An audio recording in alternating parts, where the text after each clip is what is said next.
ప్రపంచ ఆధ్యాత్మిక రాజధాని తిరుమల తిరుపతి దేవస్థానాన్ని కోట్లాది మంది శ్రీవారి భక్తుల మనోభావాల్ని కించపరిచే విధంగా, బాధపడే విధంగా, గాయపడే విధంగా గతంలో టీటీడీ ధర్మకర్తల మండలి సభ్యుడిగా, టీటీడీ ధర్మకర్తల మండలి అధ్యక్షుడిగా పనిచేసినటువంటి భూమన కరుణాకర్ రెడ్డి గారు గత వారం ముందు టీటీడీ గోశాల్లో గోవులు దూడలు చనిపోతున్నాయి. ఈ 3 నెలల కాలంలో 100 పైచిలుకు గోమాతలు దూడలు చనిపోయాయి. దానికి దానా సరిగ్గా వేయట్లేదు, బక్క చిక్కిపోయాయి. ఒక అసత్య అబద్ధపు ప్రచారాన్ని గోవింద భక్తుల్లోకి, శ్రీవారి భక్తుల్లోకి, ప్రజల్లోకి తీసుకుని వెళ్ళడం జరిగింది. నేను ఆ రోజే చెప్పాను, కరుణాకర్ రెడ్డి గారు మీరు రండి, గోశాలని పరిశీలిస్తాం, ఏ విధంగా గోవులు ఆరోగ్యంగా ఉన్నాయో, ఏ విధంగా గోవులు బలంగా ఉన్నాయో చూపిస్తా. మీకు దృష్టిలోపం ఏమైనా ఉందేమో, బాగుండేటివి కూడా బక్క కనపడతాయేమో, మీకు వచ్చినటువంటి ఇన్ఫర్మేషన్ ఎవరిచ్చారో అవన్నీ తప్పుడు ఇన్ఫర్మేషను. ఏదైనా ఇన్ఫర్మేషన్ వస్తే మాకు కూడా ఇన్ఫర్మేషన్ వస్తుంది, దాన్ని మేము జాగ్రత్తగా పరిశీలించి దాన్ని ప్రజల ముందుకు, పత్రికా ముందుకు వస్తాం.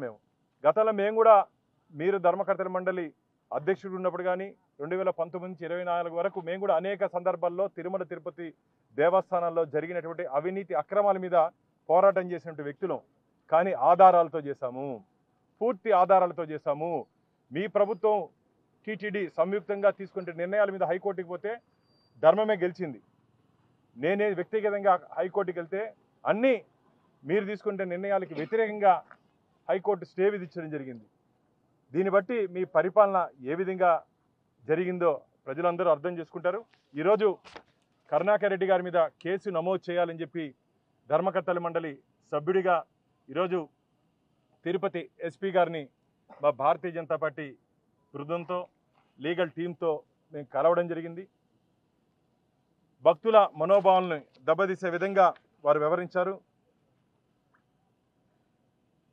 బిఎన్ఎస్ నంబర్ 356 భారతీయ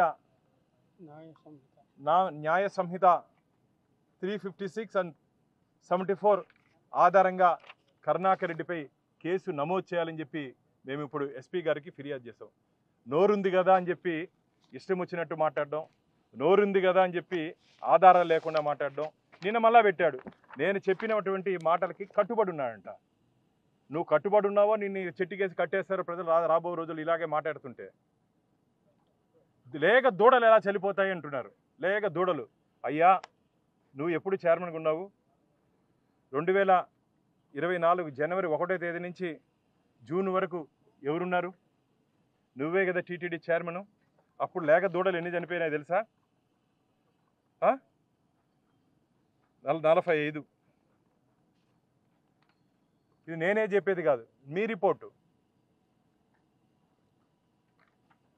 తల్లులు 34, 79 చనిపోయాయి కరుణాకర్ రెడ్డి. నువ్వా ఈరోజు చనిపోయినాయని చెప్పి నీ వల్ల ఇంటారో సంజీవి నుంచి కాపాడు ఉండేది. హనుమంతుడు ఆరో తీసుకుని వచ్చారు కదా, నీ వల్ల ఇంటి కాపాడు ఉండేది 79ని. నువ్వు మాత్రం కాపాడలేవు. ఈరోజు ఎన్డీఏ కూటమి వచ్చిన తర్వాత చంద్రబాబు నాయుడు గారు, మా పవన్ కళ్యాణ్ గారు నీ దృష్టిలో పవనానంద స్వామి గారిని కిండల్ చేస్తావు, వేరే వీరు కాపాడాలా, నువ్వు మాత్రం కాపాడలేవు. అనారోగ్య రీత్యా, వయసు రీత్యా కొన్ని చనిపోయినాయి. నేను మొదటి రోజు నుంచి చెప్తున్నా. ఈరోజు నేను మా ఈవో గారు స్టేట్మెంట్ ఇచ్చారు. దీనికి కారణం కూడా నువ్వే. ఈరోజు ఈ గోవులు చనిపోయేదానికి కారణం కూడా నువ్వే. దానికి ఆధారాలు 1/4/2024 vigilance report, TTD vigilance report మిత్రులారా. ఇది దీంట్లో ఏం రాశారు తెలుసా? గోవులకు సరఫరా చేసినటువంటి ఆహారంలో నాణ్యత లేదు, దాన్ని గోవులకు పెట్టకూడదని చెప్పి విజిలెన్స్ వారు చెప్తే కూడా దాన్ని గోవులకు పెట్టారు మీరు. దాన్ని తిని అనారోగ్యంతో కొన్ని ఇంకెక్కువ చనిపోయాయి. అంటే గోవుల మరణానికి ఎవరు కారణం? మళ్ళా చెప్తాడు, నా హయాంలో నేనేసేంటి విజిలెన్స్ అని. ఏం యాక్షన్ తీసుకున్నావు? ఈ విజిలెన్స్ రిపోర్ట్ వచ్చిన తర్వాత ఏం యాక్షన్ తీసుకున్నావు? దీంట్లో ఏడాదికి ₹1 కోటి పైగా మరో లల్లు ప్రసాద్ యాదవ్ ఈడు ఎవరున్నారు ఇక్కడ బయటపడతారు తొందరలో. బీహార్లో దానా కుంభకోణంలో ₹1,00,00,000 ఆడి తింటే ఈడ కూడా ₹1,00,00,000 తినేశారు. సిగ్గుండాలి. గోవులకు వేసినటువంటి తిండిలో కూడా కకృతి పడి డబ్బులు తింటే ఏం యాక్షన్ తీసుకున్నారయ్యా మీరు? ఈరోజు మాట్లాడతారు మీరు ధర్మం గురించి, న్యాయం గురించి, గోమాతల గురించి, బిడ్డల గురించి, దూడల గురించి. సిగ్గుండాలి మాట్లాడే వాళ్ళకి. ఏం చేస్తారు ఈ విజిలెన్స్ రిపోర్ట్కి? సమాధానం ఏమి? విజిలెన్స్ ఎంక్వైరీ వేసినామంటున్నారే, ఎంక్వైరీలో యాక్షన్ ఉండాలి.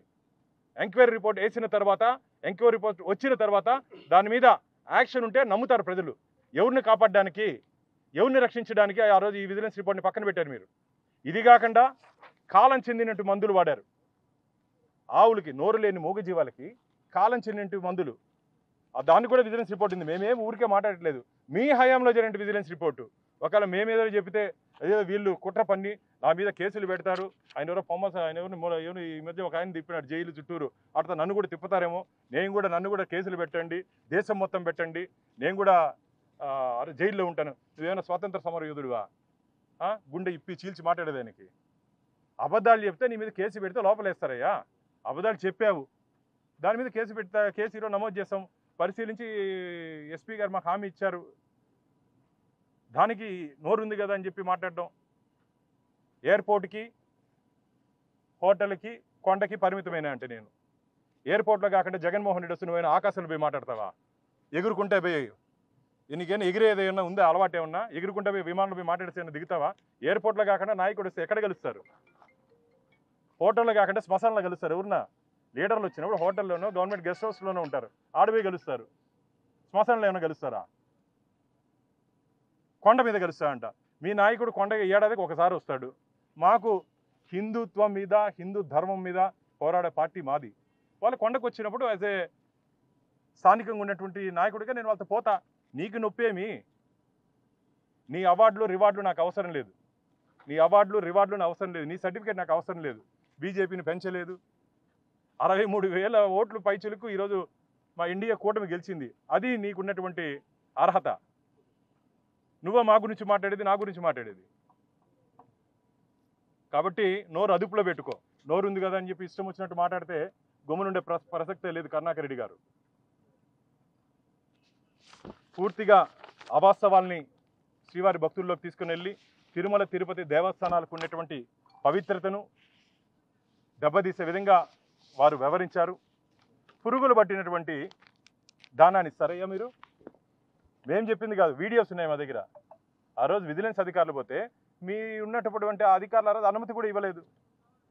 మీ నిఘా నేత్రాలు ఉన్నాయంటున్నారే, 2,000 మంది రండి ఈరోజు గోశాలకు పోదాం. వాళ్ళు చెప్తున్నారు, సార్ మా కళ్ళలో నీళ్ళు వచ్చేది, ఈ దానా వద్దంటే, ఈ దానా పెడితే ఆవులు చనిపోతాయి, ఈ దానా పెడితే ఆవులు అనారోగ్యానికి వెళ్తాయంటే కూడా వినలేదు. ఆ రోజు మూగా జీవుల మాట వినలేదు, మా మాట వినలేదు, బలవంతంగా పెట్టించారు మా దగ్గర అని చెప్పి అక్కడ చెప్తున్నారు.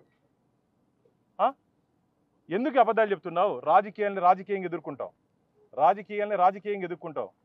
గోవులతో, గోవిందుడితో నువ్వు ఆటలాడొద్దని చెప్పి నేను అనేక సందర్భాల్లో చెప్పడం జరిగింది. మీకు ఇంకా ప్రజలు బుద్ధి చెప్పినా మీకు ఇంకా కలిగినట్లేదు. కాబట్టి రాబో రోజుల్లో మీరు ఇలాగే వ్యవహరిస్తే పరిణామాలు చాలా తీవ్రంగా ఉంటాయి. మేము దీని మీద మా స్థానిక ఎస్పీ గారికి మేము కంప్లైంట్ చేయడం జరిగింది. వారు కూడా సానుకూలంగా స్పందించారు.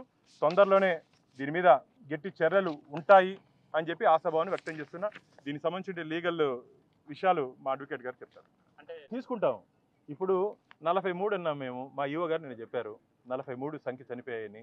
లేదు 100 చిలుకు నేను కట్టుబడి ఉన్నాను అన్నాడు. కట్టుబడి ఉంటే ప్రూవ్ చెయ్యి. అంటే బయట చనిపోయిన ఆవులు కూడా తెచ్చి ఆడేది నువ్వు చూపించేస్తావా? 43 చనిపోయినని చెప్పి అథెంటిక్ రిపోర్టు. ఇదేం మేమేమి అబద్ధాలు చెప్పట్లేదు. సరే, ఈరోజు ఏదో చనిపోయినాయి అని చెప్పి నువ్వు బాధపడుతున్నావే, నువ్వు అధ్యక్షుడిగా ఉన్నప్పుడు చనిపోయినాయే మూగజీవాలు, దానికేం సమాధానం చెప్తావు? 79 చనిపోయాయి కదా, దానికేం సమాధానం చెప్తావు? మరిన్ని వీడియోస్ కోసం ఛానల్ ని సబ్స్క్రైబ్ చేయండి. లేటెస్ట్ అప్డేట్స్ కోసం వాట్సాప్ ఛానల్ ని ఫాలో అవ్వండి. ఆ లింక్ డిస్క్రిప్షన్ లో ఉంది.